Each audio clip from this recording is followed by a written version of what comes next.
Hey, what is going on, guys? My name is Slickmoth and I am back again with another video. And in today's video, I wanted to talk about the Batman v Superman Prequel Comic. Specifically in this video, the Batman Prequel Comics. And if you enjoy this video, I would love to do more of these with the other 4 prequel comics for Batman v Superman. There are actually 4 other ones, and you have a picture of each character. You know, for example, Lois Lane, Lex Luthor.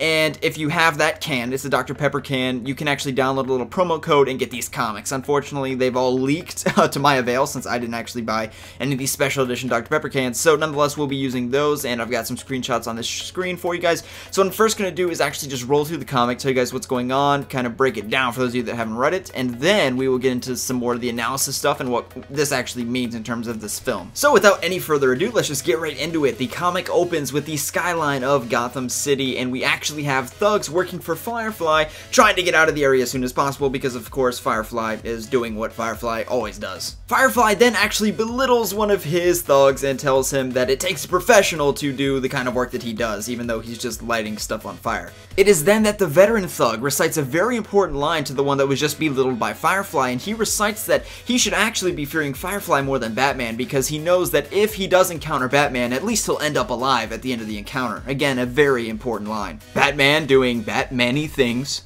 However, in the little flashback, we can notice that this man that is reciting his previous experience with Batman was only tied up to a little limb or kind of post that you see there. However, he then recites that Batman has indeed changed his ways. And then the guy who did not have the most pleasant of experiences with Batman in the past recites that he believes there is no way that there's only just one of them, but rather there is a whole army of Batmen. Apparently, Batman's gaze is so menacing that it actually freezes people dead in their tracks. And then we get a very interesting line from the guy that was actually beat up by Batman, actually supporting Batman. He talks about how this alien comes in and that can really change a man who's trying to protect a people. So he's actually kind of backing him up here, and I'm going to get into that in my analysis as well. Then Firefly gives his thugs 120 seconds to leave the area before he blows it all up. How nice of him. And of course, they don't call it the Batman Prequel Comic for nothing. Batman does actually show up in this thing. You can see the genuine shock on everybody's face, and these are thugs that know they're working in a high-profile crime, so they should have expected him to show up, but in the fact that they're so surprised that he showed up, I think that Batman is definitely running a low profile at this point in which the comic takes place. And Batman, of course, has come well prepared with a full oxygen breathing tank so he can survive the conditions that Firefly is putting him through. Here we see what I would like to call some Gotham nationalism. You can see Batman saying, "This is Gotham. It is his city and he will do everything and anything to protect it." Never here. Again, building on top of the fact that he will never permit anyone to take advantage of his city and his people.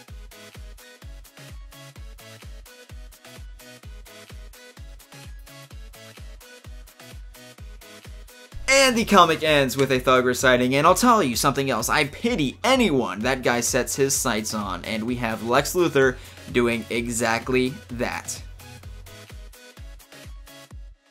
Ultimately, this was a very enjoyable, but brief, of course, comic, and I have read all the other ones. I encourage you all to do the same, and if you'd like me to do something similar to what I'm about to do, and that is break this down, I would be glad to do so. So, let's get into the real things that stood out to me. The first of which is the whole issue on whether or not Batman is a killer. Again, that thug recited a very important line, that he, of course, does not use guns, but also that he has changed. He is not the same Batman he used to be. He's always been a tough guy. He's always been somebody that's hard to go against, but he's never been this cruel, never this harsh. And that's something they're building up on in the film with him branding thugs. We've never really seen that to any depth before, and I'm really looking forward to seeing a more brutal Batman. And again, he has recited a line with Firefly, you know, listen dude, you actually would rather deal with Batman than Firefly, because with Batman, at least you know you're gonna make it out alive. This actually could be thugs having a misconstrued interpretation of Batman's past, in that he didn't used to kill, but he does now, or that they actually know whether or not he does kill, and this confirms straight up that he's not going to be a killer in the DCEU, which of course I would fancy very much so. That's the thing, is that these thugs actually don't know what Batman does. Does he kill? Does he not? They're only going off what they hear from other thugs that work for other criminals,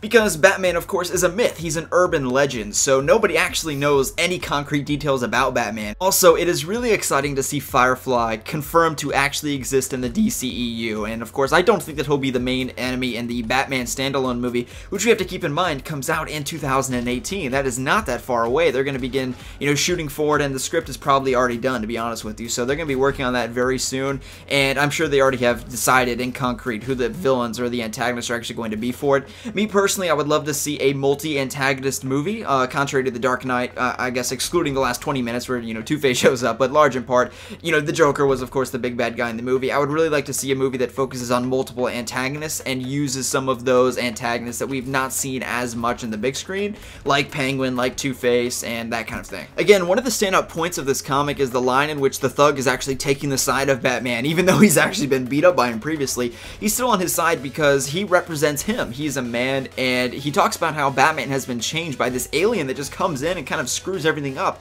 He's done decades and decades of work to keep the city safe, Metropolis and Gotham, and to see that work, to see that democracy and kind of utopianism of Metropolis being destroyed just by this alien, it really ruins Batman, and that's what he talks about. And I love to see the idea that this guy, who of course he views Batman as an enemy, but he's on his side and he kind of backs him up, even though they are, again, enemies. The last thing I really wanted to focus on is this whole idea of representing your city, representing your origin. In this case, he talks about how, do not mess with my Gotham, it is mine, I am in charge of the city, it's my city, never here, is the exact line that he cites. So Batman is really taking control of his city, and we're going to see that collide of their respective worlds. That is exactly what Jeff Johns talked about in the DC, you know, special on the CW a few weeks ago. They're going to talk about and they're going to explore their collective worlds colliding. Gotham is this underprivileged, run-down shantytown of poverty and everything like that, and, you know, they're going against Metropolis, which is this, again, utopian society where everybody is seemingly wealthy and everything's going great.